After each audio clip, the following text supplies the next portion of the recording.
tudo bem? Coach Cris aqui com você, começando uma sequência no mínimo e com muito ibope. Olha pessoal, vocês sabem, eu já venho trazendo vários conceitos para vocês e histórias interessantes para você resgatar o seu self, né? A sua presença interior. E eu tenho recebido muitos e-mails, mas olha, centenas de e-mails, estou chegando a quase 1000 mesmo e-mails, mais de 1000 e-mails, falando sobre o mesmo tema. Um título diferente, uma abordagem diferente, mas o mesmo tema. Acho que por conta do que a gente está vivendo no planeta, de escassez, as pessoas verem a vida com mais escassez, né? E talvez até bloqueando completamente a prosperidade delas, a abundância delas. Muitas pessoas me pedindo temas sobre dinheiro. Aliás, eu queria muito que se você tem mais assuntos sobre isso, querendo, eu vou fazer com muito carinho, eu vou começar uma sequência enorme. Fui olhar no meu canal, nossa, mais de 500 vídeos e pouquíssimo assunto falando sobre isso. Então tá na hora. Vamos falar sobre isso, vamos falar bastante sobre dinheiro. Não vou parar de falar os outros assuntos, mas também vou abordar bastante a história de din-din. E nesse vídeo especificamente eu quero trabalhar com você três soluções para sobrar dinheiro na sua vida, né? Acho que no final do mês a gente sempre brinca com aquela história, sobra mais mês do que salário e vai naquela roda viva, bola de neve, né? Quando vê, não é uma boa ideia viver desse jeito, né? Eu já vivi, já passei por isso, então vou deixar minhas dicas aqui. Hoje eu vou dar três soluções. Vocês sabem, eu sempre vou mostrar alguma coisa que está acontecendo e logo em seguida vou estar mostrando para vocês também como mudar isso, como ver isso de uma forma diferente, de um ângulo diferente e com soluções, tá bom? Então vai lá, pega o caderno da Coach Cris para anotar as dicas, pausa o vídeo, anota, vai ser legal esse trabalho nosso, tá? Hoje. Tô com os post-its aqui do lado para não esquecer nada, então quando você me vê olhando pro lado, tô ali lembrando do que eu tenho que falar com você. Então, por que eu resolvi falar nisso? Porque tem muita gente precisando e falando e perdida. Legal. Onde eu me baseei para falar dessas soluções? No Feng Shui. Sabe o que é Feng Shui? Às vezes você já ouviu falar. Feng Shui, o pessoal conhece mais como organização de casa, né? Eu estudei medicina chinesa e dentro da medicina chinesa a gente estuda também o Feng Shui. Então, a medicina chinesa trabalha com acupuntura, trabalha com saúde da gente, né? Corporal, física, emocional. E o Feng Shui é da nossa casa, das nossas finanças também. Então eu vou usar uma faxina positiva que o Feng Shui ensina, né? A organização que a Feng Shui fala e que faz o que? A abundância chegar na nossa vida, a prosperidade chegar na nossa vida, a felicidade, a harmonia, a paz de espírito da gente ter uma vida financeira organizada, tá bom? Então vamos lá? Vamos anotar? Primeira coisa que é importante você entender. Toda organização, ela incide lá dentro dela já um certo desafio, né? A gente fica com meio preguiça de mexer naqueles papéis, é desconfortável, a gente vê, ai meu Deus, tô devendo... Nada é confortável, mas eu te garanto, eu já passei por isso que eu tô falando isso com você, de coração. Eu te garanto que se você deixar essa montanha quieta, fingir que ela não tá ali, quando você menos perceber, você vai tropeçar nela. E vai tropeçar nela de um tamanho que vai bater a cara nela. Não é uma boa ideia, já vivi isso. Talvez você esteja vivendo, não sei. Tô sentindo daqui que você tá vivendo isso, né? Então vamos sair dessa história? Vamos lá? Pega as dicas, essas dicas eu usei, funcionaram para mim, eu tenho certeza que vão funcionar para vocês, tá bom? Então vamos lá, deixa eu olhar ali, a primeira coisa que eu vou falar com vocês. Bom, primeira coisa que o Feng Shui fala é que você tem que identificar, né? Eles usam até no Feng Shui, usam bússola. A gente não precisa exatamente da bússola aqui, mas nesse exato momento você tem que identificar onde é que está saindo o teu dinheiro e aí planejar para evitar que aquele dinheiro saia. Interessante, né? Faz sentido, não faz? Quando a gente identifica qual é o problema, a gente logo em seguida já sabe como sair daquilo ali. Se eu tenho uma gripe, eu sei que eu tenho que descansar, eu sei que eu tenho que tomar mais água, eu sei que eu tenho que tomar mais vitamina C para cuidar da minha imunidade, porque a gripe chegou. Então, se a gente identifica o problema, logo em seguida a gente já consegue localizar ou perceber melhores as soluções. Eu vou ajudar você a identificar e também vou ajudar você a solucionar. Papel e caneta aí, tá bom? Então, o que a gente precisa definir nesse momento da organização? que existem 3 estágios para a gente poder organizar nossa vida financeira com mais calma, com mais discernimento, com mais foco. E o que é? Você divide em 3 níveis. Primeiro nível é o alto desafio, porque é um desafio, né? Não vou dizer que não é, mas não é impossível de ultrapassar, mas é alto desafio. O segundo nós estamos dividindo essa organização para a gente planejar, tá? Alto desafio, médio desafio e leve desafio. Todos eles são desafios possíveis de mudar, tá bom? Então vamos lá. Vamos falar agora sobre a gente poder identificar, para planejar, para encontrar uma solução no alto desafio. Então, vamos falar. Primeiro, o alto desafio é o quê? Sabe aquelas contas que elas se repetem? As contas que são de verdade importantes, fundamentais. Por exemplo, o aluguel da sua casa. O aluguel da sua casa é importante, né?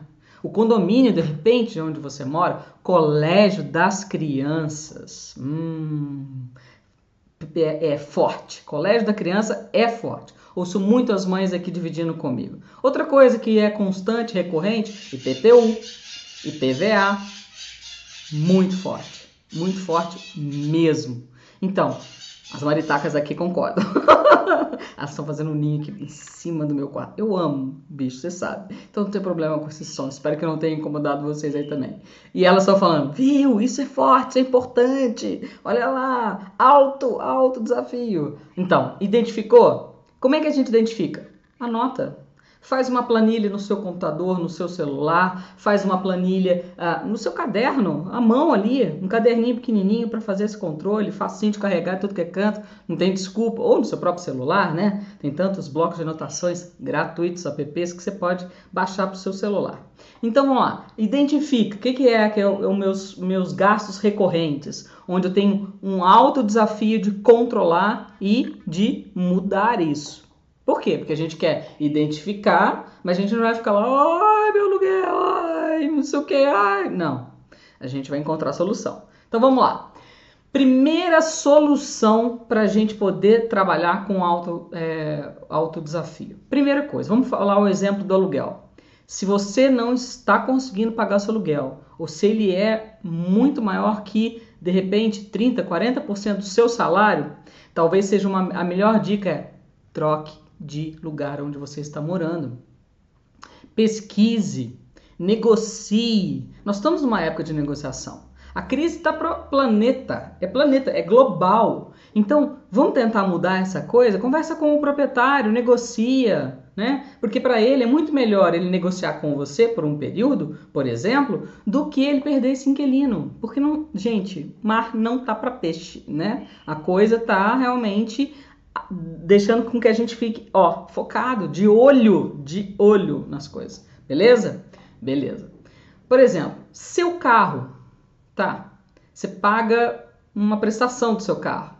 Será que você precisa mesmo do carro? Pensa. Olha com carinho isso. Talvez você possa trabalhar menos vezes com esse carro, se você está conseguindo pagar, ok. Se você não está, talvez seja melhor trocar o carro, né? Um carro mais barato. Ou você pode também, com relação ao carro, não sair tantas vezes com ele, né? E aí você perceber se você precisa ou não precisa do carro. Quando a gente fica sem usar o carro um tempo, ainda mantém lá, a gente consegue ver na prática se ele é tão importante. Porque às vezes a gente acha que é importante e na prática não é. Então é uma dica. Deixa o carro na garagem, dá um tempo, depois não precisou, vende. Eu fiz isso, eu tinha aquele carro chamado carro de garagem. Eu vendi meu carro com 3.000 quilômetros, já vendi carro com... O máximo que eu vendi meu carro foi quando na época eu morei no sul, 6.500 quilômetros rodados. Impossível, né? Impossível. Por quê? Porque o carro era um carro de garagem. Eu morava numa cidade do interior, mesmo lá no sul, não usava tanto, chama Transurb, né? Para ir de uma cidade para outra, ou até para ir para Porto Alegre. Poxa, não precisava do carro, tá vendo? Então, se eu tivesse feito isso naquela época, eu tinha economizado uma grana, hein? Fala sério, quem sabe pode ser seu caso, né? Por exemplo, colégio das crianças. Você pode achar que isso daí é periclitante, sério, que toca seu coração, que mexe com você. Deixa eu explicar uma coisa.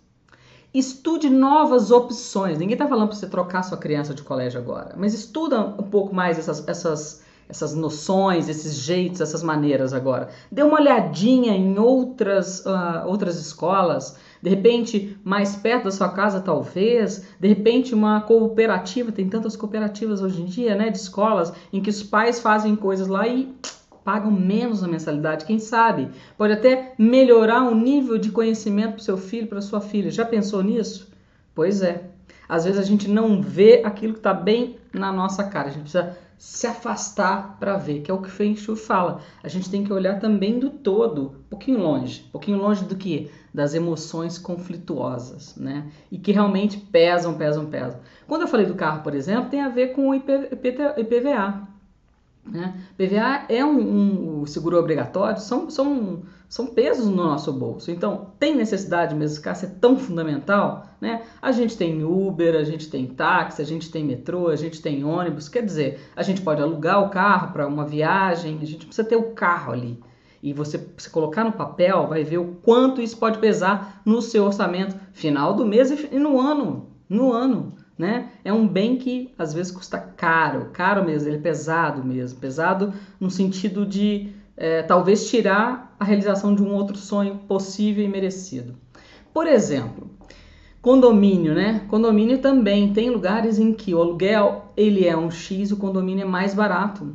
Sabia que eu já tive vivência disso? Do lado, eu mudei literalmente isso, gente. Eu mudei de um prédio que estava aqui para o do lado. O condomínio era 50% mais barato.